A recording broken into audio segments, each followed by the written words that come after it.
All right, everybody, thank you for stopping by. Sorry, it's been a while since I released a tips and tricks video or really any kind of predecessor video in a while, but here it is now. I have 4 tips for advanced players, and if you're asking why I'm doing 4 tips instead of 5, well, the reason is because I can. Before we jump into the video, I just want to mention that I'm streaming every Monday at 7:30 p.m. Mountain Standard Time, and I'll be streaming Predecessor. I stream more throughout the week, but Monday is my Predecessor day. So if you're free during that time on that day, you should stop by and say hi.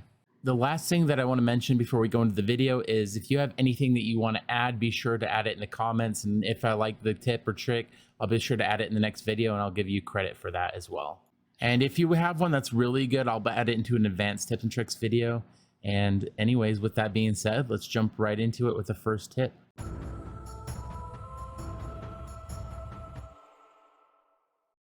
So this first one is only going to be helpful if you were choosing last or at least towards the end of the character selection. But one of the biggest things that I see in ranked that causes really big issues that I don't think really people pay attention to is when people pick characters that don't really belong in the lane that they're in or something like that, and you end up having a situation where either you don't have a tank or you don't have somebody that does magical damage. And if you're a veteran player, you'll know that a lot of times people pick a carry in the off lane, or like in this video I'm playing right now, there was a gadget in the off lane, and as much fun as it is for the other person to do this, it really doesn't work overall in the late game. Like early game, picking somebody like Gadget or a carry in the off lane can be really good. But later on in the game, once that tank or the other, not the tank, but the off lane character, once they become stronger, there's not really much that you can do against them as a carry. But anyways, that's beside the point. I'm not going to go into that kind of a rant right now because I know that that's a big debate that people have on whether it's a good idea or not.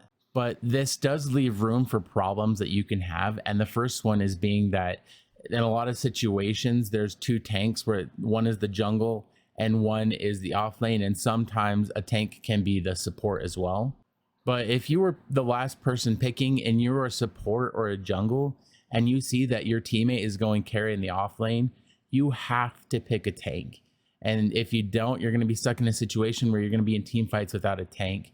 And I see a lot of people that just kind of pick whoever they want, or they're not paying attention and they don't see like that the fact that there's a Murdoch on their team in the carry lane, and then they'll pick like Kalari or something, and then the support will pick someone else like a Decker or someone that's not a tanky character. So you really need to be paying attention to what characters your teammates are picking. And the other part of this is I've seen a lot of times people will play like a carry in the mid lane, and they don't really look at the finer details of why most of the mid lane characters, actually every single one of the mid lane characters is a magical damage character.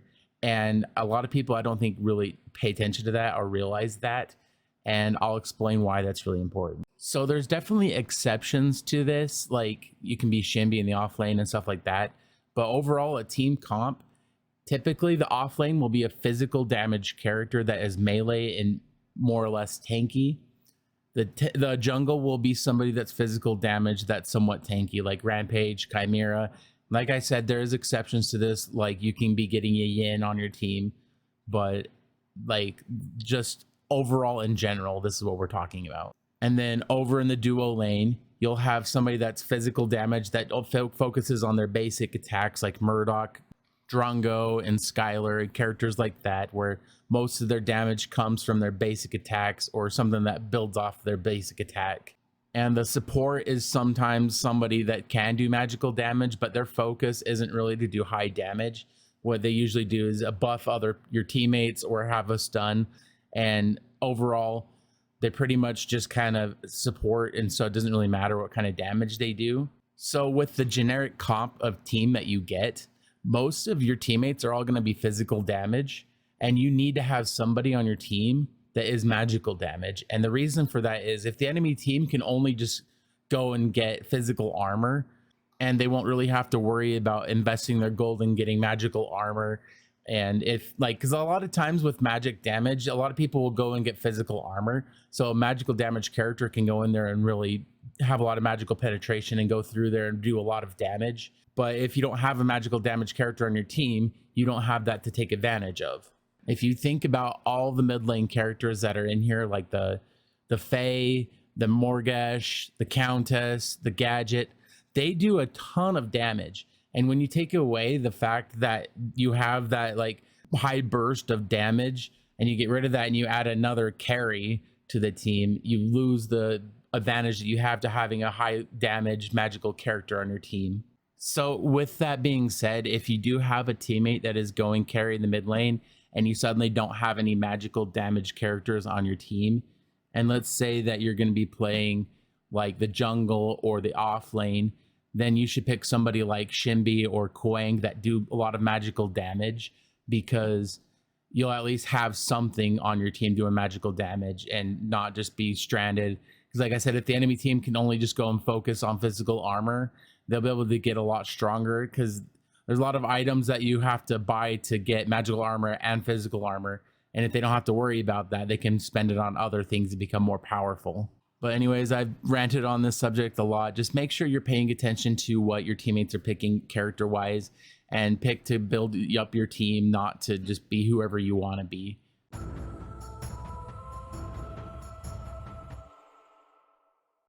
So this next one's going to seem kind of dumb to maybe especially to some of the veteran players, but I think a lot of people don't really pay attention to it. And it's more of a PSA, pay more attention to this type thing. And yes, I know the irony of me bringing this up as I just returned to base, like standing right in front of the jungle. But I'm not saying that I am perfect. Do as I say, not as I do, I guess is what we're going to stick with. So what I mean by staying on the opposite side of the jungle is when you are just sitting there grinding minions or like pushing your lane, you should stay, like in this example, in this clip that's playing, you should stay on the right side near towards green buff. And the reason for that is you keep a buffer between you and the jungle. It may not seem like a lot, but that extra 2 to 3 seconds it takes for the jungler to get to you can really save your life and stop you from getting ganked when you're in the lane by yourself.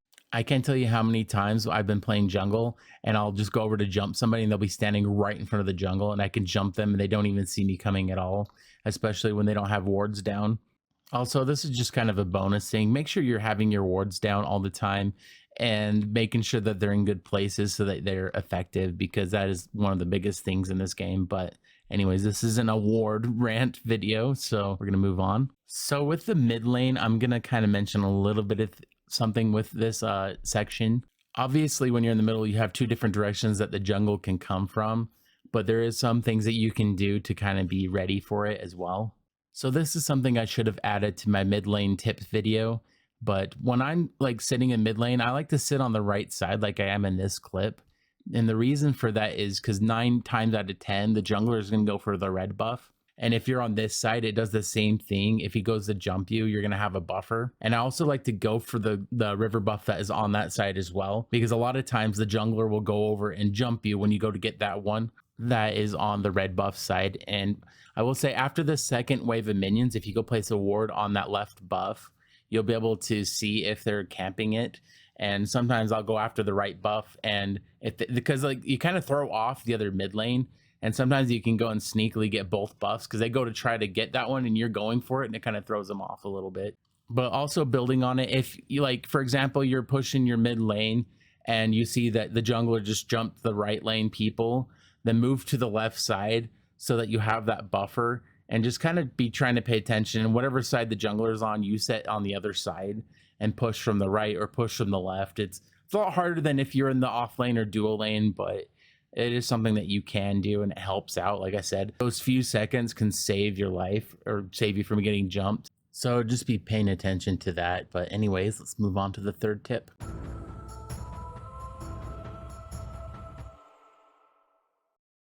So for this next one, I'm going to add another thing with it, not just XP denial, but gold denial. And what I mean by this is keeping your opponent from being able to get experience and gold. And this tactic is definitely situational, and it depends on whether you're stronger than your opponent or not. And if you're obviously struggling against your opponent, this isn't something you'll be able to do. But if you have the advantage on them, this is what you could do to get a further advantage and to keep the advantage. But what you do is when you're fighting the enemy and you are doing better than them and they're staying kind of back and they're kind of going in trying to just get last minion hits, what you do is pretty much take advantage of the fact that Omega made the the distance they need to be to a minion in order to get experience from it. They made that distance a lot shorter. So what you need to do is keep yourself between the enemy and the minions so that you're close enough that you can get the experience, but you keep them just far enough that they can't get the experience and they can't go in and snipe the gold from the last hits. So this clip playing right now is an example of me doing that, where I'm keeping them just at a distance, but I'm also going and getting those last hits, but I'm keeping them back, not letting them get close enough to get the experience. And if you're a veteran in the game, you'll know that getting an early level lead is something that can be massive and that can lead to like early wins, getting high kill games. And those high kill games that you're looking for, like the 20 kill games where you have high kills, low damage, doing things like this is how you get those games, where if you get a slight advantage over them and they keep falling for it and you get more kills on them and getting it further ahead, you'll be able to get further ahead than the entire enemy team. And that's where you get these high kill games, is because you're so far ahead that you just demolish every enemy that you come across. So whenever you get the opportunity to deny your enemy from getting experience, that is a win in my books anyways. If you have any other ideas on how to deny XP, be sure to comment them below. But anyways, let's move on to the last tip.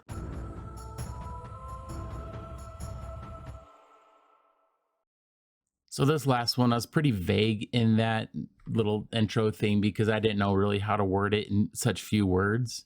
But something that I've learned is that if you're defending a tower and you want to save the tower and it's not like the first tower and it's not almost dead, and let's say like the enemy is pushing in with a huge group of minions, if you attack the enemy, even if the minions are already attacking the tower, they'll stop attacking the tower and focus on you. And at face value, you might think that that's kind of a bad thing. And I will say that it is very situational. Like, let's just say that you're coming in fresh, full health, and they're going for your tower, and it's just one person, and they're going in with a big group of minions, and they're trying to just tank your tower. And this is something that you can do to prevent them from doing too much damage on it. And one of the reasons I say that this is a pro tip is because there's kind of a debate on whether you should just kill all the minions or focus on the enemy first. And I just don't see a lot of people that focus on the enemy first. They always just go straight for the minions. But it's really important to just go straight for the person because it accomplishes two things. The first thing is stopping the minions from attacking your tower. And let's be honest, like the minions focusing on you isn't going to do too much damage to you. And what it does is if the person keeps going for the tower, you'll actually be able to get them low enough and maybe even kill them. But the other scenario is they back off and then you can clear the minions out and you still have your tower at a good health. And pretty much whatever you got, the health was when you got there, is what it's going to be.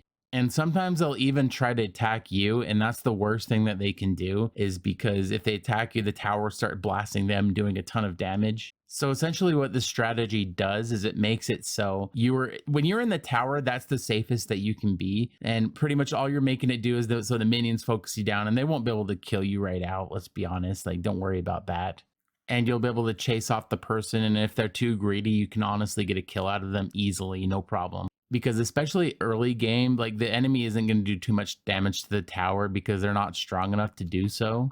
But I think a lot of times even pro players forget this and they'll just go and just think that they can do enough damage to the tower that they can just tank it and then take the tower down. So this is a clip showing that what I'm saying is right, that if they attack you, the minions will stop and go after them. And you can see that's what happened right there. And I was forced to back off because she was doing some damage to me. And if I had stayed, she would have just killed me. But yeah, it's a strategy and it does work if you're wondering. Anyways, that's all the tips and tricks I have for you guys today. Be sure to like the video and subscribe if you haven't, and be sure to comment down below any ideas that you have for tips and tricks. And if I like it, I'll add it into the next video and give you credit for it.